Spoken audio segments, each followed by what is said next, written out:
That was the big hit. Everyone there, like there were people in tears when they saw it. I didn't cry, but it was. Come on, Chris. It was You pretty can tell cool. us. Well, I cried, but that was for different reasons. I was scared of the roller coasters.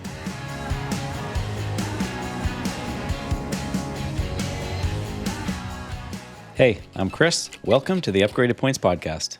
And I'm Katie. We have a lot to talk about today, including another trip that I took to Mexico, a media preview for Epic Universe, and we're going to answer some of your listener questions. And if you have a question that you'd like to submit for a future episode, just email us at podcast@upgradedpoints.com. So, Chris, I went to Mexico again. Again? Come on. Again. I was in a couple episodes ago, I talked about Puerto Vallarta, and this time I went to Mazatlan, which is actually a couple hours, I think, up the coast from Puerto Vallarta on that western side of Mexico. I had been there once before, like 15 years ago on a cruise, but knew nothing about it. So I was excited to try it out again.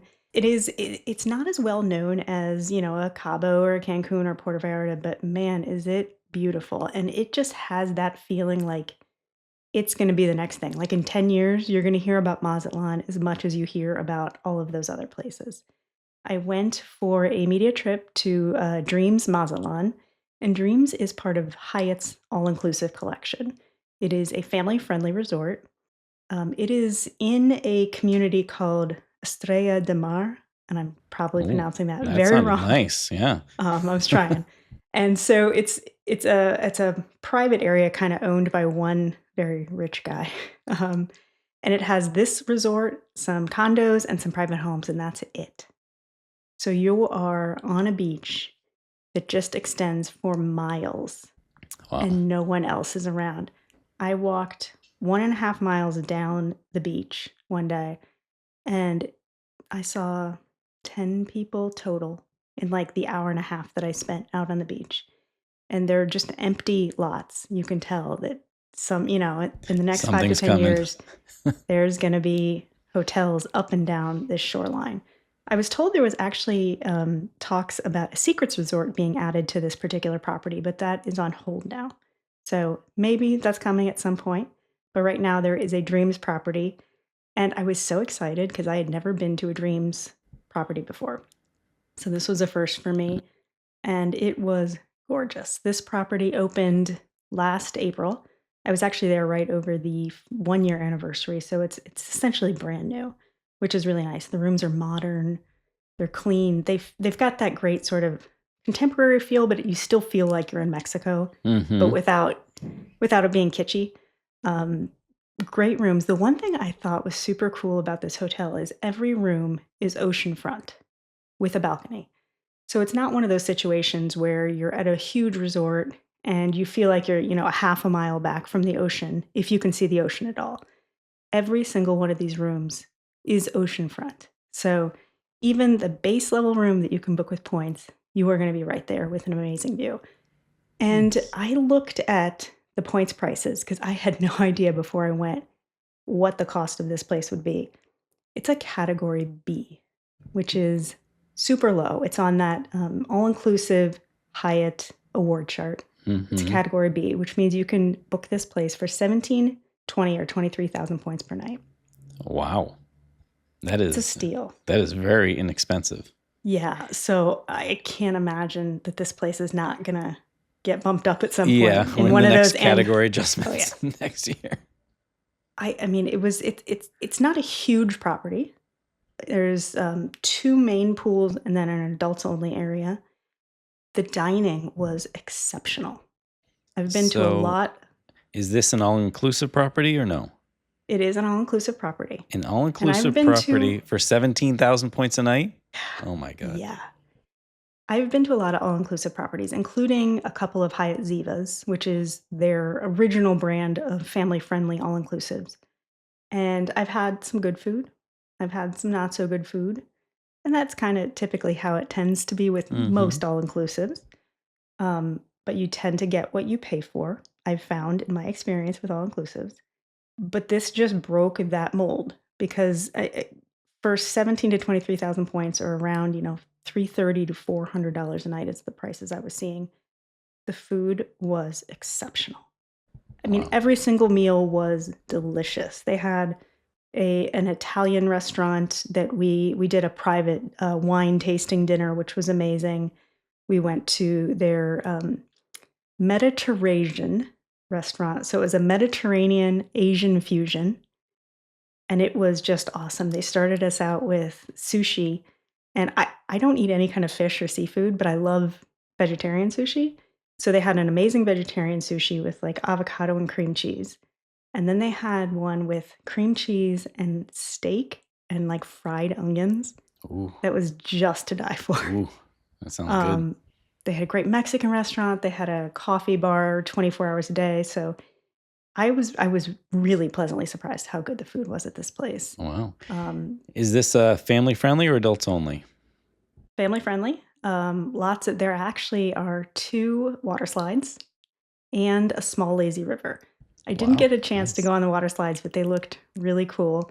And it was nice because some other resorts have water slides. It was Hyatt Ziva Cap Cana in Dominican Republic has a great water park, and it is right on property, but you kind of have to go out a little bit. But there were 2 water slides just right there at the main pool, just off to the side, so you could really just be all in one spot with your family.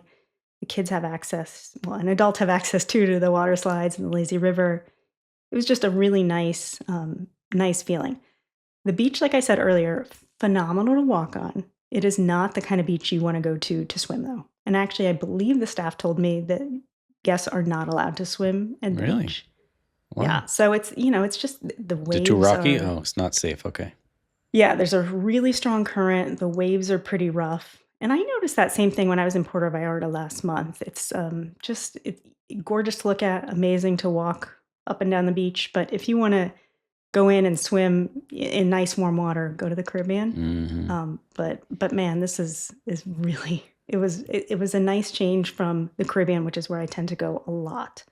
So I really enjoyed the hotel overall. I'm excited about the Dreams brand. I'm curious to go to a couple of different properties to see, is this just how that Dreams brand is, or is this just a one-off because it's a new hotel? So hopefully I'll have a chance to try some more out and let you know. But it was a great trip. The one thing I will say before we're done talking about Mexico yet again is Mazatlan itself can be a little harder to get to than some other places in Yeah. Mexico. How'd you get there? Just so I flew Delta. I Mm-hmm. had done a Delta status match, and my original flight was Columbus to Minnesota or to Minneapolis to Mazatlan. That flight got delayed, so I ended up because there's only one flight from Minnesota to Mazatlan. I ended up having to get rerouted through Atlanta and Mexico City. It was not amazing. As I was doing my research, because I am writing a full review for Upgraded Points about this hotel, I discovered that most direct flights, well, there's only a few cities that have direct flights from the US to Mazatlan. And there was only, I think, 2, and I don't remember right off the top of my head, that are year-round daily. One of them is Alaska Airlines from LAX. The other one, I think, is American through Phoenix, maybe? And that one might only be on a Mm-hmm. Saturday. No. Very, very limited. A lot of the flights, like the flight that I was on from Minneapolis to Mazatlan, ended in April. So a lot of them are seasonal. So I do recommend visiting Mazatlan. It was a cool town and just a neat area in the Dreams Resort. Book your flights first. Look at the flight schedules, see what's going to work so you don't end up with 2 connections, and then book the hotel after that would be my best advice. And I will have all of the details of the flight schedules and which airlines operate flights when in my full review. And that can be tough, especially in the winter. If you miss one connection there and then there's only one flight per day, it could put you a little behind on your vacation. Yeah, I ended up getting there, I don't know, 7 hours late. And it was frustrating, but I got there and it was fine. You kind of need to go into it just knowing, like, okay, it's going to be fine. We're going to make it. Let's, just go in with open eyes and it'll be fine. But the resort was great. Highly recommend. Nice. All right. Well, I also had a recent hotel stay at a new hotel, very new hotel. I just stayed at the Universal Terra Luna, which is a sister hotel of the Stella Nova. These are two brand new hotels outside of Universal's Epic Universe. These are budget-friendly hotels. These are not luxury hotels at all. They're really meant just so you can get into Universal and be in their bubble without having to leave. And so these hotels are very. The first thing I noticed, they're very well themed. So I stayed at the Terra Luna. So there was the theming was the moon, whereas Stella Nova was the stars, and the theming just carried across the whole lobby and the rooms, and it was very nice. The first thing I noticed was that even though it was, a budget hotel, it didn't feel cheap. Sometimes you walk into a Holiday Inn or something, and you just know you're staying somewhere cheap. Everything was just very well done, but you could tell decisions were made. So like the sheets were not the softest, and that's okay. I wasn't expecting that. There was no desk. There was just like a one thing along the wall that turned into a sofa. Just very thoughtful decisions, and you could tell that luxury was not the first priority. It was just cost, and that's fine because that's what you pay for at this hotel. With the rates starting at $100 at Universal, it's wow, yeah. that's what people are looking You for. know what you're getting into for that. Exactly. Yeah. And it's okay. No one is going to be upset about walking into these rooms for $100, $200 on busy nights. It's fine. Downstairs, it's like a cafeteria style. So you walk in and grab, order from the big menu. There's a little coffee shop there and a nice pool out back. And so it's just a very family-friendly vibe. People go there on a budget, and you want to bring the family, and it's a great spot to be. While I was there, we also got a sneak peek at the not-so-budget Helios Grand Hotel. It's a Lowe's hotel, and that is the only hotel in a theme park, I believe, in the U.S., or it could even be the world, but it has direct access, or will have direct access, into Epic Universe when it opens on May 22nd. So this hotel, it's going to be a 5-star hotel. It's absolutely gorgeous. 500 rooms, and when you walk into the hotel, your first view is of the massive windows that look out into Epic Universe. And this is going to be the flagship hotel of Universal, of Lowe's hotels. And so we got to do a quick tour of it. I was there for a media event. Went and checked out the pool, which is underwater speakers and a big bar, and it's just like a really nice place to chill. And then you go up to the rooftop, and it has this beautiful bar called Bar Helios with 360-degree views, again, looking down into the theme park. And it's just a really cool hotel. So for theme park fans that have a little extra money, don't want to maybe want to splurge for a night, go to the Helios Grand. But if you want to spend, a longer time without breaking the bank, head over to, Terra Luna or Stella Nova. Are the first two hotels that you talked about, are those part of any big hotel programs, or are those independent? Yeah, so those are going to be Lowe's as well. All of the Universal hotels are Lowe's. Correct me if I'm wrong, but they do not have any meaningful loyalty program. I've stayed at Lowe's. They don't. Yeah, a couple times, and I don't have any points. Yeah, they changed. I stayed at a Lowe's hotel once, probably, I don't know, 10 years ago. And it was a really nice place. And right after that, so I don't know how many years ago, they just decimated their program. Yeah.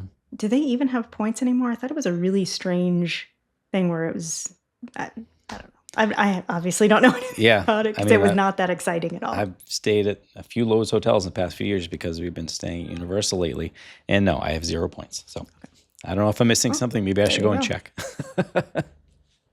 But yeah, all of the Universal hotels, official hotels, are operated by Lowe's, including this Helios Grand, that's the nice one. That's awesome. And you said you were in Orlando for Epic Universe. Now, Yes. I like a theme park, but I am not as into it as you are. What is Epic Universe? Is that part of Universal Orlando, or is that like a separate world? Like what? Tell me more. Well, both. So it is part of Universal Orlando, but it is a brand new park, and it's in a whole other section of Orlando. So, for example, I was staying at the Terra Luna, which is essentially walking distance from this new Epic Universe, but they have buses to the not old Universal parks, but City Walk, Universal Islands of Adventure, Universal Studios. It was a 10 or 15-minute bus ride, and that's pretty much in their own dedicated lanes. So it is a whole new section of Orlando that Universal has built. And Epic Universe is, I mean, I'm a theme park fan. This place is impressive. There's 5 worlds, and you walk in through this giant portal. I have my replica portal over here. So you walk through here. Oh, cool. Let me just put that there without breaking. And then you are in this, they call it the Celestial Park. And from there, then you have access to the 4 other worlds. And at the other end of the park is the Helios Grand Hotel. So you walk in and you immediately greeted with this beautiful park, this enormous hotel in the backdrop, and then 4 other portals, just like this one, bring you into different worlds. And one world is Dark Universe. That's where Frankenstein and Dracula and all these monsters are. Great rides. And then there's Super Nintendo World with Mario and Donkey Kong. There's How to Train Your Dragon, Isle of Berk, which is, you can see dragons walking around like robot dragons. It's like super cool. I saw the picture of you. I think you posted on Instagram maybe of you with was it like an animatronic Toothless dragon? Toothless is there. That looked pretty cool. That was the big hit. Everyone there, like there were people in tears when they saw it. I didn't cry, but it was. Come on, Chris. It was pretty cool. You can cool. tell us. Well, I cried, but that was for different reasons. I was scared of the roller coasters. And then there was one more land. Oh, so we did Epic Uni. Oh, and then the Harry Potter. There's a whole other Harry Potter. So there's 2 over at Islands of Adventure and Studios, and now here is the Ministry of Magic. And so over on the other land, that's London. Over here is the streets of Paris, and it is absolutely stunning. You walk through the portal, and it feels like you're in 1920s Paris. They have an incredible ride, Battle at the Ministry, and then you just walk around, and get your magical wands. You can do spells in the street.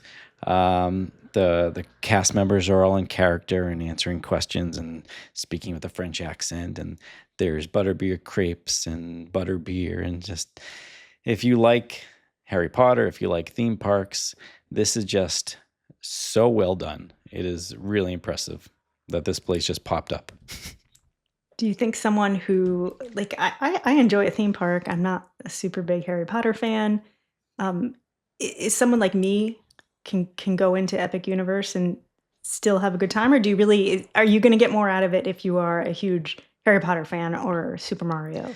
Yeah, of course you're going to get more out of it if you're into the IPs, the intellectual properties that are there. There's so much more, for you to really get, because the details were just like next level. And the people that I was there with were super fans. And so you could tell any detail that was made, these people were picking them up. That being said, if you enjoy any rides, do you like rides? I do, yeah. Well, there are some I'm pretty a roller good coaster girl. You are? Yeah. Oh my God. So Katie, I was joking about crying on the roller coaster because I love roller coasters. Inside Celestial Park is one roller coaster called the Stardust Racers. It's a dual track roller coaster, and it is so fast, so extreme. It is awesome. And now when I walked off this ride, my first thing was, this ride could be better than Velocicoaster. And for whoever's not familiar, Velocicoaster is the reigning champ of roller coasters over at Universal Islands of Adventure. It has a Jurassic Park theme. It is just an incredible roller coaster. When I got off this brand new Stardust Racers, I was shocked. I think my new favorite ride was Stardust Racers. I haven't decided that yet. I want to ride them both again. Definitely the theming over at Jurassic Park is so cool that it kind of like gives you the edge. But there are some incredible rides, including over on How to Train Your Dragon, Isle of Berk. This was my biggest surprise. I thought I was going to like Nintendo the most because I play, Mario Kart with my son a lot. I think it was going to be fun. Over at Isle of Berk, it was just incredible. The way that you were immediately immersed into this Vikings land with dragons walking around. But they had some really great rides there. One of them was a roller coaster. Whoever's familiar with roller coaster in Orlando, it was like a mix of Slinky Dog Dash over at Disney, with Hagrid's over at Universal. It was just smooth and fast and all this stuff. And they have other rides. They have water rides. They have great food and drink options. It's just a really nice place to spend a day. And so I don't think you have to be in love with all of the, the brands and the IPs there. I think if you enjoy walking 15, 20,000 steps in Orlando heat, yeah, I think you would love it. What about kids? It sounds like a lot of this is great for adults. Is there a good age range for kids to bring them to the new Epic Universe? Yeah, so in general, Universal has always been geared a little bit older compared to Disney World. I think this brings that age a little bit lower for the Universal crowd. So at Islands of Adventure and Universal Studios, most of the rides are a little bit extreme, and you get a handful of stuff for the smaller kids, and that's fine. This gives the kids a little bit more options. So over in Super Nintendo World, I think all kids can go on all the rides. I don't think there were any height limits, maybe except for Mario Kart, but that was just because you had to wear goggles.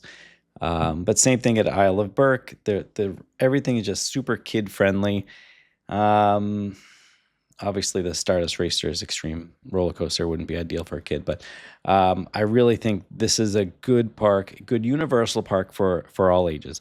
Obviously, Disney is going to be maybe the first choice for families, but I would not be surprised if you start seeing a lot more families heading over to Epic Universe when it opens on May 22nd. Okay, so I have an 11-year-old, so it sounds like it's probably a good time for my husband and I to take her once it opens. So on May 22nd, tickets are on sale already. I don't think they're already sold out for that first weekend. Sure.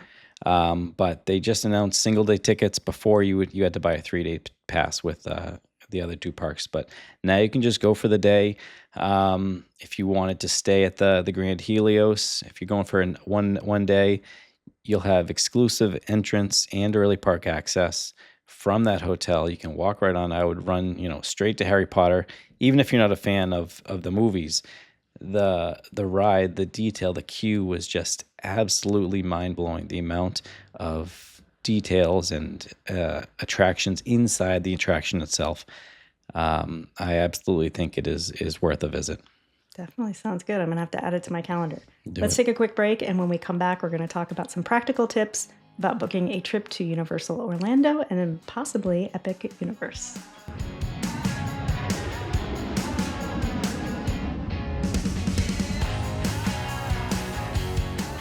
Okay, welcome back. Okay, Chris, if someone wants to plan a trip to Universal Orlando, what are the best hotels to book? I know we talked about a couple already, but I'm sure there are dozens and dozens of good options. What are the best choices? Yeah.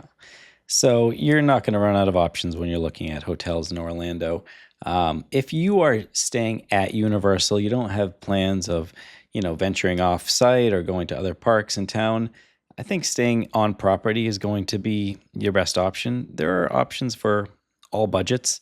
You're starting at $100 at, these new Terra Luna hotels, brand new hotels, or you could spend $1,000 over at the Hard Rock or the Royal Pacific. Each of those hotels is going to come with its own, group of benefits. So obviously the cheaper ones, the benefit is that you're saving money, and that's awesome. The other parks, for example, the other hotels, like the Hard Rock Hotel, that would come with Universal Express passes. And so Universal Express Pass is essentially you get to cut the line on all the rides. Not all of them. There's a couple that aren't included, but those passes are included with your stay. So if you have 5 people in your room, you get 5 Express passes. And Express passes usually start around $100, but can go up to $180 depending on the day.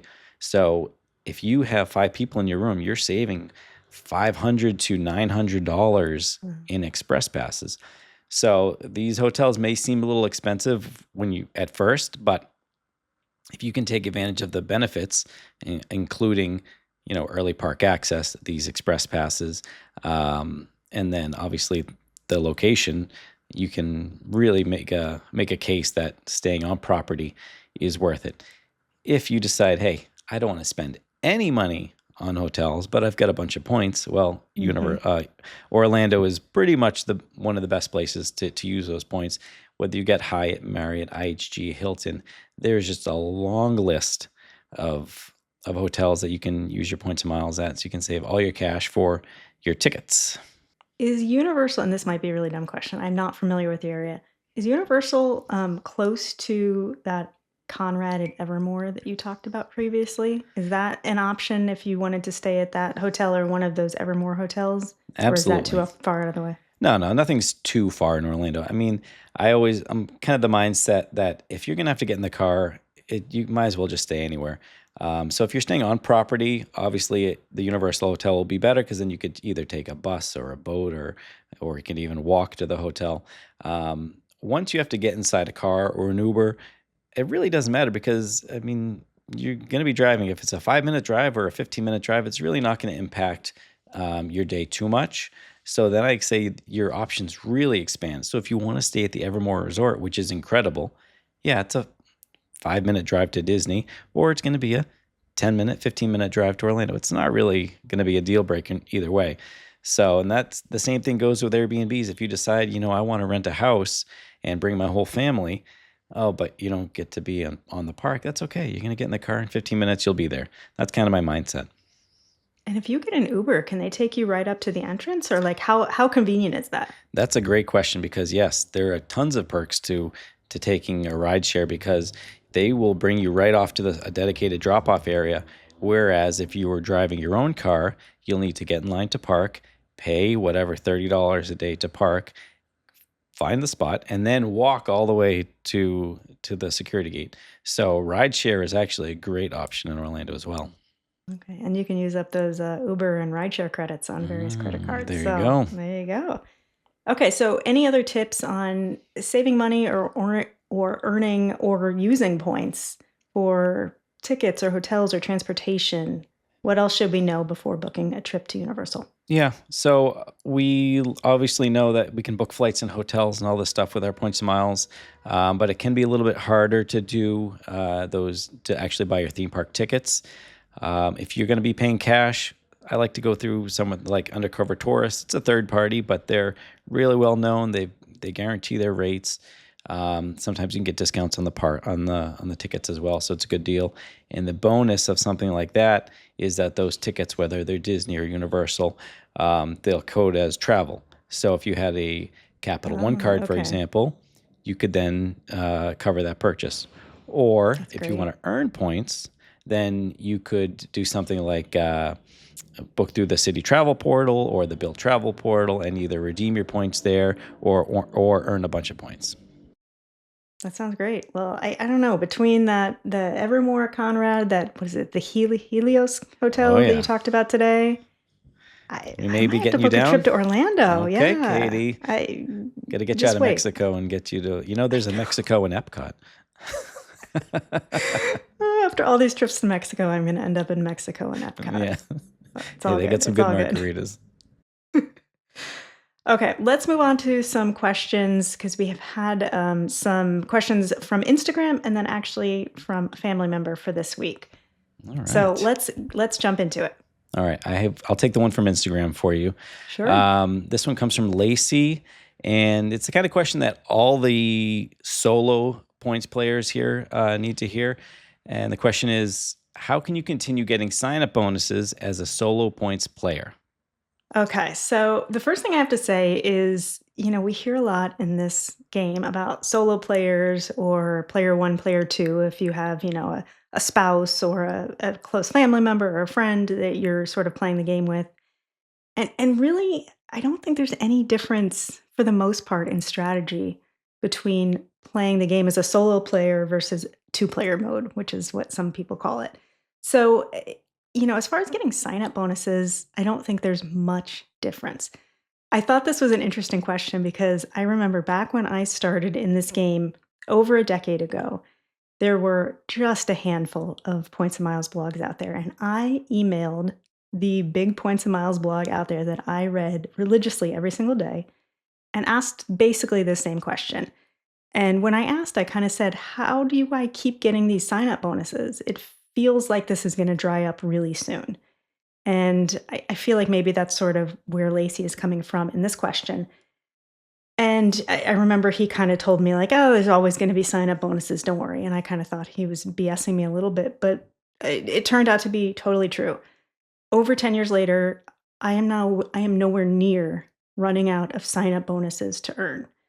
There are so many. I know sometimes, it might feel like, oh, I'm going to get these 5 cards and then what's left? So start with transferable points, which is what we talked about on a previous episode. There are probably dozens of these cards that you can get. That will keep you busy for years. Then after you have those, you can move on to hotel cards. You can move on to airline cards. You can move on to some of those cards in, so-called foreign programs that seem a little like, why would I need that card? Like a Virgin Red card. You might be saying, what's Virgin Red? Well, when you look into it, those points are really valuable, and you can buy cruises with those points. You can buy flights. You can buy so many things. And there are tons of those cards out there. You can get a KLM, Air France KLM card, Aeroplan. There's just so many options out there after you've gotten out of those transferable points. And then when it comes to the transferable points cards, after a certain point, you can get those cards again.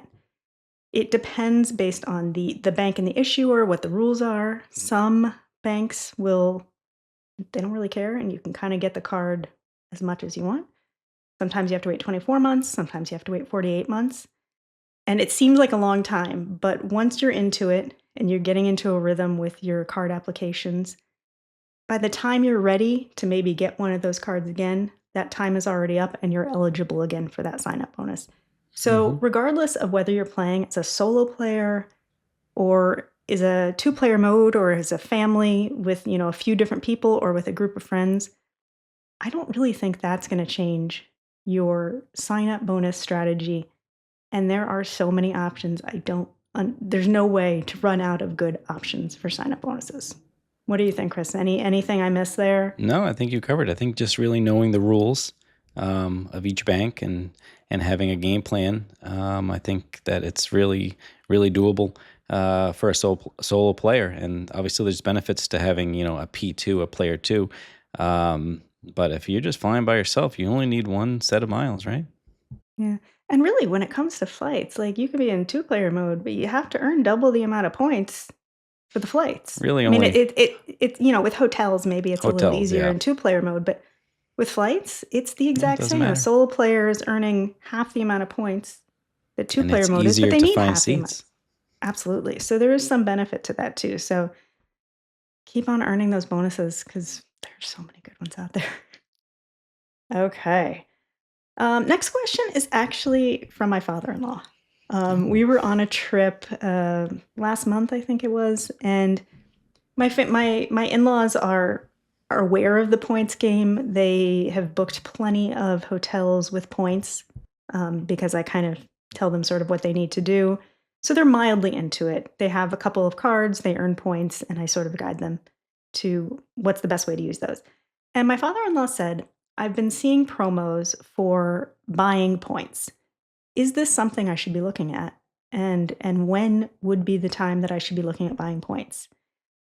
I know what I told him, but I kind of wanted to see what your perspective was on buying points for maybe someone who's very casual in the game versus someone who is a super player in the game.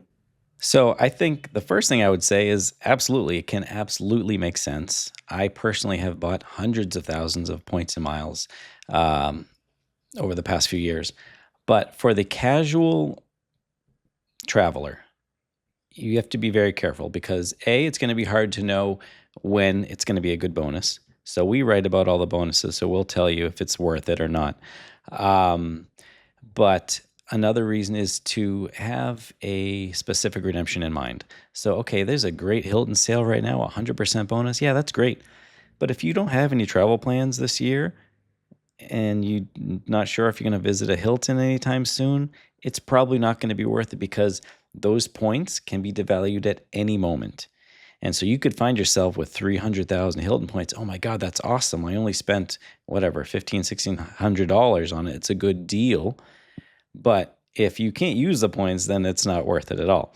That being said, I have bought hundreds of thousands of Hilton points because it's a great deal when you use them for expensive redemptions.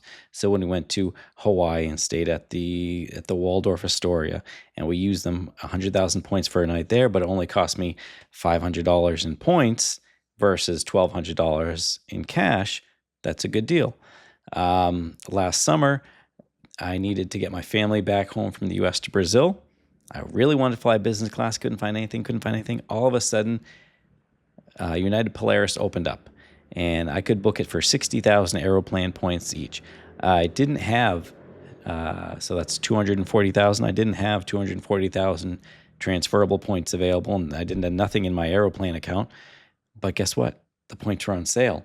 So I went and bought 200,000 Aeroplan points for, I don't know exactly, I'll have to look it up, but it was $2,000 or maybe almost $3,000. But I booked 4 business class seats from the U.S. to Brazil. That would have cost $8,000, $10,000, and I spent less than $3,000. So that's fantastic. That's a great time to buy points. Exactly, and when I had a specific redemption in mind, I used, as soon as they hit my account, I used them. I didn't give them any time to devalue. So yes, you can tell your father-in-law, absolutely, it can make sense, but please tell him, ask me, Katie, before you do it, so we can have a redemption lined up for you.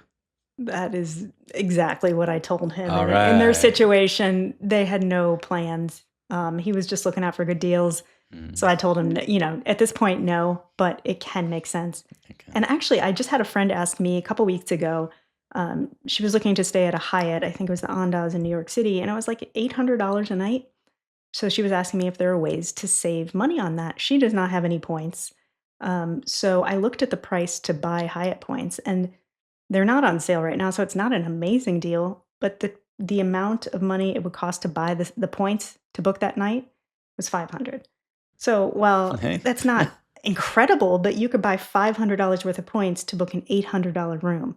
And I think that kind of opened my eyes because I rarely look at buying points, but that was one of those. It's like, wow, there are some really great deals out there. If you have a specific redemption in mind, you can really save some money in the right situation. So I think that's a great question. And I actually just bought some Hyatt points for my husband, because we've been using my account because I've had globalist status up until February, and he hasn't touched his account in years, and his account, his points were going to expire. Oh, So I ended up just Don't let that buying happen. whatever the minimum was, $2,000 worth, or 2,000 points or whatever it was, $50. keep it active. Not a great use, but to keep those points alive, it was worth it. Cool. Good. I think that wraps it up for today. Thank you guys for watching. Please subscribe on YouTube or wherever you get your podcasts. And if you have questions or comments for the show, you can reach us at podcast@upgradedpoints.com. We'll see you next time.